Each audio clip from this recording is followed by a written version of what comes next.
Au Havre, un cargo américain chargé de matériel agricole et de 209 tracteurs a été accueilli par le ministre de l'Agriculture, M. Pflimlin, et l'administrateur du plan Marshall pour la France. Une fois de plus, le plan d'aide à l'Europe contribuera efficacement au programme de relèvement de notre pays.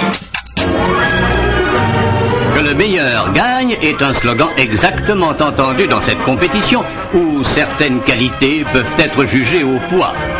C'est un autre fait d'une importance qu'on ne mesure peut-être pas encore entièrement que l'arrivée en gare de Sommières des 57 tracteurs commandés par les 280 habitants du village d'Asper, dans le Gard, à une même entreprise de construction et leur remise à leurs propriétaires. Ce village a décidé de moderniser d'un seul coup ses méthodes. Cette extraordinaire machine circule seule dans les allées des vergers, guidée par des capteurs ultrasons. Elle repère les fruits mûrs et surtout fait la cueillette. Il est tradition nationale que le président de la République inaugure le concours agricole. Et M. René Coty, bon président et bon normand, a hautement maintenu la tradition et l'usage. On ne dit pas s'il a eu besoin de se référer aux plus classiques encyclopédies pour apprécier les résultats d'un élevage qui constitue, comme l'on sait, l'une des deux mamelles de la France. Le matin, je traite les vaches. Après, je soigne les cochons et les hommes soignent les vaches. Alors ensuite, je fais le ménage et la cuisine jusqu'à midi. Alors l'après-midi, je lave un petit peu, c'est-à-dire que j'ai une laveuse aussi tous les 3 semaines. Alors je lave un petit peu l'après-midi et puis je prépare pour les bêtes le soir. Alors quand les hommes, je soigne les cochons, puis quand les hommes rentrent du champ, ils soignent les vaches encore. Moi, je prépare le dîner pour le soir. Vous levez à quelle heure et vous vous couchez à quelle heure? On se lève à 7 heures le matin et on se couche à, je dirais, 10 heures.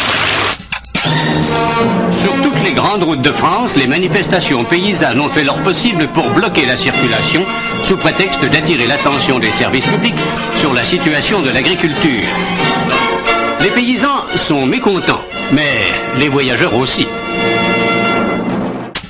Pendant toute la durée de l'hiver, les Girards vivent tous dans l'étable.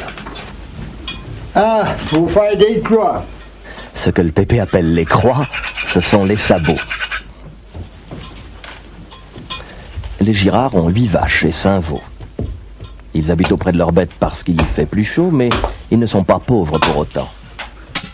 Dans les serres de Gif, les plantations d'ananas se contentent de vivre dans des bacs où leurs racines baignent dans un liquide approprié à leurs besoins en sels minéraux.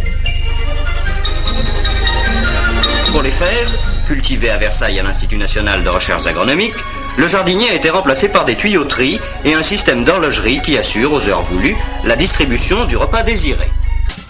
À son arrivée à 8h30 au Salon international de la machine agricole, le général de Gaulle est accueilli par messieurs Edgar Faure, ministre de l'Agriculture, Maurice Doublet, préfet de Paris. Le chef de l'État parcourt un des nombreux halls couverts et, par ses questions aux exposants, se préoccupe de la situation de l'industrie française, du matériel agricole, et en particulier de ses exportations. Après la guerre s'amorce le remembrement, véritable révolution pacifique et discrète qui touche à la propriété, à la terre ancestrale du paysan. Le cadastre est refondu, les parcelles groupées et redistribuées. Champs plus vastes, mieux dessinés, plus accessibles. Vous préférez pas avoir un tracteur? Non, parce que, comprenez-vous, j'en ai pas assez grand, et puis les tracteurs coûtent cher. Oui. Il faut 1 million. Et il y a beaucoup de voisins qui ont même acheté un tracteur, qui ont emprunté 1 million. C'est bien joli, seulement le tracteur est usé et le million n'est pas fini de payer.